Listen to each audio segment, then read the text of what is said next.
कुख्यात gangster Lawrence Bishnoi gang के बारे में जो नया पर्दाफाश हुआ है, उसने विजय सेतुपति और विजय अभिनीत तमिल की ब्लॉकबस्टर फिल्म मास्टर की यादें दिला दी। क्योंकि उस फिल्म में विजय सेतुपति को बाल सुधार में बंद बाल अपराधियों को खूंखार अपराधी बनाने का मास्टर दिखाया गया और वो बाल अपराधियों के जरिए बड़ी वारदातों को अंजाम देता हुआ दिखाया गया। और अब कुछ इसी तरह के लॉरेंस बिश्नोई का प्लान भी पर्दाफाश उसका हुआ है।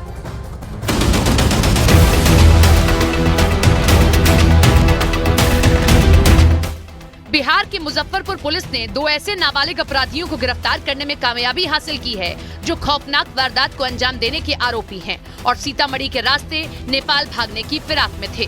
पुलिस सूत्रों का दावा है कि पकड़े गए बाल अपराधियों में एक कुख्यात गैंगस्टर लॉरेंस बिश्नोई के गैंग का गुर्गा है और वो कुछ दिनों पहले जयपुर के एक बाल सुधार गृह से फरार हुआ था। ये दोनों ही अपराधकर्मी राजस्थान में और हरियाणा में वांछित हैं। हरियाणा पुलिस की तरफ से हम लोगों के पुलिस हेडक्वार्टर को रिक्वेस्ट आई थी और उस बेस पे हम लोग काम कर रहे थे। लोग इनको ट्रैक कर रहे थे तो इन लोगों का डायरेक्शन नेपाल की तरफ था और ऐसी संभावना थी कि ये लोग जो है अगले 7 से 8 घंटे में अगर नहीं पकड़े जाते तो नेपाल में प्रवेश कर जाए। एक्चुअली इसमें से एक अपराधकर्मी है जिसका गृह जिला सीतामढ़ी है और जैसा मैंने आपको बताया कि ये लोग नेपाल भागने की फिराक में थे, तो नेपाल जाने का रास्ता मुजफ्फरपुर सीतामढ़ी होकर ही जाता है, इसलिए यहाँ पे 5 मार्च को जयपुर के ट्रांसपोर्ट नगर इलाके के बाल सुधार गृह से दीवार तोड़ 20 बाल अपराधी फरार हुए। इससे पहले 12 फरवरी को भी जयपुर की सेठी कॉलोनी इलाके के बाल सुधार गृह से 23 बाल अपराधी फरार हुए थे। यानी महज 2 महीने में जयपुर के बाल सुधार गृह से 43 बाल अपराधी फरार हुए और पुलिस उनमें से कुछ ही बाल अपराधियों को वापस लाने में कामयाब हो पाई।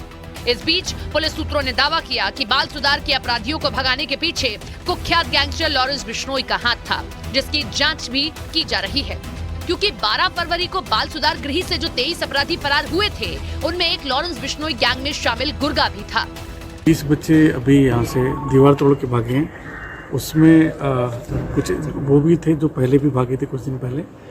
तो हमारी जो टीम्स हैं वो लगी हुई हैं, अलग अलग जगह हमने टीम्स को भेजा है और जल्दी से जल्दी ढूंढने की कोशिश की जाए। सर अभी कोई कुछ को हम लोगों ने अभी ढूंढ भी लिया है और बाकी को भी ढूंढने की कोशिश कर। सर कौन सी दीवार तोड़ के भागे? पीछे से एक दीवार में छेद करके और उसमें से भागे। लेकिन दोनों बार बाल सुधार गृह से फरार हुए बाल अपराधियों की घटना के बीच एक और बड़ी वारदात हुई, जिसके तार सीधे लॉरेंस बिश्नोई गैंग और बाल सुधार गृह से भागे बाल अपराधियों से जुड़ रहे हैं। दरअसल 29 फरवरी को रोहतक में एक बड़े स्क्रैप व्यापारी की गोली मारकर हत्या कर दी गई थी। आरोप है कि इस वारदात को बाल सुधार गृह से भागे लॉरेंस बिश्नोई गैंग के गुर्गे ने ही अंजाम दिया था। इसीलिए राजस्थान की पुलिस और एसटीएफ उसकी तलाश कर रही थी। तभी पुलिस को जानकारी मिली कि वो लॉरेंस बिश्नोई गैंग का वो आरोपी बाल अपराधी बिहार के रास्ते देश के बाहर भागने की फिराक में है।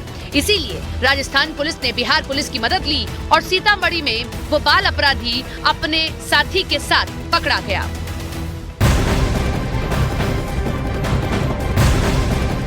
और विदेश में नौकरी दिलाने के नाम पर रूसी सेना में धोखे से भर्ती कराने के मामले में बड़ी जानकारी सामने आई है। सीबीआई ने एक रशियन नागरिक को भी इस मामले में आरोपी बनाया है। आरोप है कि क्रिस्टीना नाम की महिला रूस में भारत से भेजे गए लोगों को वॉर जोन में झोंकने का काम करती थी। इसके अलावा रूस में रहने वाले 2 भारतीयों को भी इस मामले में आरोपी बनाया गया है, जिनमें से एक का नाम संतोष है जो तमिलनाडु का रहने वाला है और दूसरे व्यक्ति का नाम मोइनुद्दीन है जो राजस्थान का रहने वाला है। सीबीआई में इस मामले में चेन्नई की रहने वाली श्रीविद्या नाम की एक महिला को हिरासत में लिया है और पूछताछ उससे की जा रही है और बताया ये जा रहा है कि रूसी एजेंट श्रीविद्या को लोगों के दस्तावेज कुरियर के जरिए भेजे जाते थे और श्रीविद्या रूसी दूतावास या काउंसुलेट के जरिए उन्हें रूस का वीजा दिलाने में मदद करती थी। और वहीं रूस में फंसे भारतीयों ने जब फोन के जरिए अपने घर वालों से बातचीत की तो उनके घर वालों का रो रो कर बुरा हाल हो गया। मामला पंजाब सरकार से लेकर भारत सरकार के विदेश मंत्रालय तक पहुंचा, जिसके बाद उनकी वतन वापसी की कोशिशें शुरू हो गई। पंजाब के गुरप्रीत भी रूस में जाकर फंस गए और अब उनके घर वालों ने सरकार से उनके बेटे को वापस लाने की गुहार लगाई है।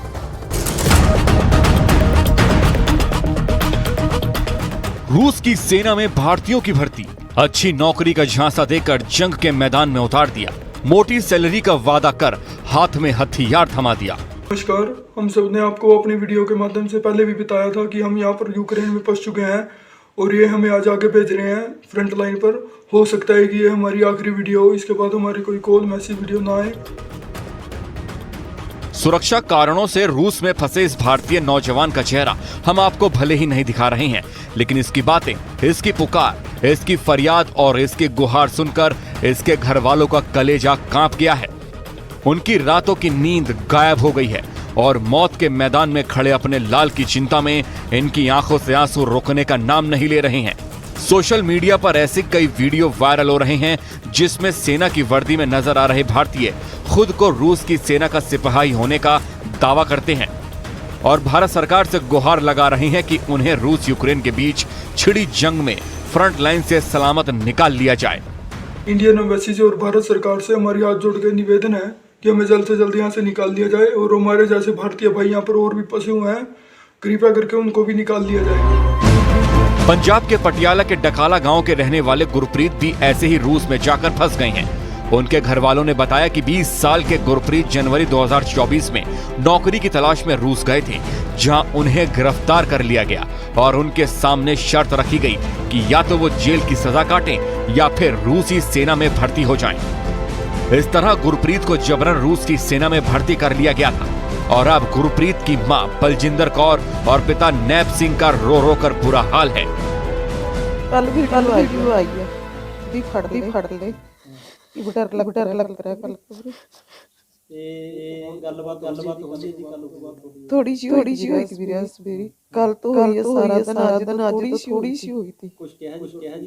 मैंने कहता मम्मी ठीक हो गल।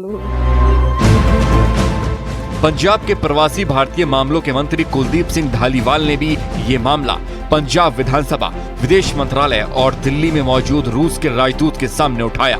उनका दावा है कि रूस में फंसे भारतीयों में से ज्यादातर नौजवान पंजाब के रहने वाले हैं। ਜਦੋਂ ਹੀ ਸਾਨੂੰ ਪਤਾ ਲੱਗਾ ਮਾਨ ਸਾਹਿਬ ਨੇ ਸਾਡੇ ਮੁੱਖ ਮੰਤਰੀ ਸਾਹਿਬ ਨੇ ਉਸੇ ਵੇਲੇ ਹਦਾਇਤਾਂ ਕੀਤੀਆਂ ਕਿ ਤੁਰੰਤ ਤੇ ਕਾਰਵਾਈ ਕਰੋ ਤੇ ਅਸੀਂ ਉਸੇ ਵੇਲੇ ਵਿਦੇਸ਼ ਮੰਤਰਾਲੇ ਦੇ ਨਾਲ, ਵਿਦੇਸ਼ ਮੰਤਰੀ ਜੀ ਦੇ ਨਾਲ, ਵਿਦੇਸ਼ ਸੈਕਟਰੀ ਦੇ ਨਾਲ ਔਰ ਜਿਹੜਾ ਰਸ਼ੀਆ ਦੇ ਵਿੱਚ ਸਾਡਾ ਭਾਰਤੀ ਐਮਬੈਸਡਰ ਆ ਕਪੂਰ ਸਾਹਿਬ ਉਹਨਾਂ ਦੇ ਨਾਲ ਔਰ ਰਸ਼ੀਅਨ ਇਮੀਗ੍ਰੇਸ਼ਨ ਜਿਹੜੀ ਆ ਉਹਨਾਂ ਦੇ ਨਾਲ ਅਸੀਂ ਉਸੇ ਵੇਲੇ ਸੰਪਰਕ ਕਰਕੇ ਤੇ ਅਸੀਂ मतलब ਲੈਟਰ ਵਗੈरह ਲਿਖੀਆਂ ਨੇ। भारत सरकार ने इस मामले को गंभीरता के साथ रूस के सैन्य अधिकारियों और दिल्ली में रूस के राजदूत के सामने उठाया है और अब तक सरकार की कोशिशों से कई भारतीयों की वतन वापसी कराई जा चुकी है, जबकि बाकी भारतीयों की वापसी के लिए विदेश मंत्रालय लगातार कोशिशें कर रहा है। सीबीआई ने जिन 4 ट्रैवल एजेंटों के खिलाफ केस दर्ज किया है उनके बारे में पूरी डिटेल आप भी जान लीजिए, ताकि अगर आप भी उनके संपर्क में हैं तो सावधान हो जाइए। तो सबसे पहला नाम जो निकलकर सामने आ रहा है वो है 24/7 RAS ओवरसीज इंडिया और दूसरा नाम है OSD ब्रॉस ट्रैवल। और इसके अलावा तमाम ट्रैवल एजेंटों के नाम मैं आपको बता रही हूँ। OSD Bros travel and visa services private limited Mumbai शहर में है, जो कि राकेश पांडे इसके डायरेक्टर हैं, और adventure visa service private limited शहर है चंडीगढ़, डायरेक्टर हैं Manjeet Singh. Baba vlogs overseas recruitment solution private limited शहर है दुबई और डायरेक्टर हैं फैजल अब्दुल मुतालिल खान। तो ये तमाम ट्रैवल एजेंट हैं और अगर आप भी इनके संपर्क में हैं तो आपको सावधान होना होगा। और अब खबर महाराष्ट्र के नासिक से। महाराष्ट्र के नासिक में दिल दहला देने वाली एक तस्वीर सामने आई। नासिक के दातार नगर में एक 13 साल के जुवेनाइल आरोपी ने 4 साल के बच्चे को नाले में फेंका। ये घटना 5 मार्च की है। बच्चे को नाले में फेंकने की पूरी घटना सीसीटीवी में कैद हो गई और फेंके गए बच्चे की नाले में डूबने से मौत हो गई। मृतक बच्चे का नाम हसन मलिक हुसैन है। पवारवाड़ी पुलिस स्टेशन में हत्या का पूरा मामला दर्ज किया गया है और सीसीटीवी के आधार पर पुलिस आरोपी जुवेनाइल की तलाश में जुटी हुई है।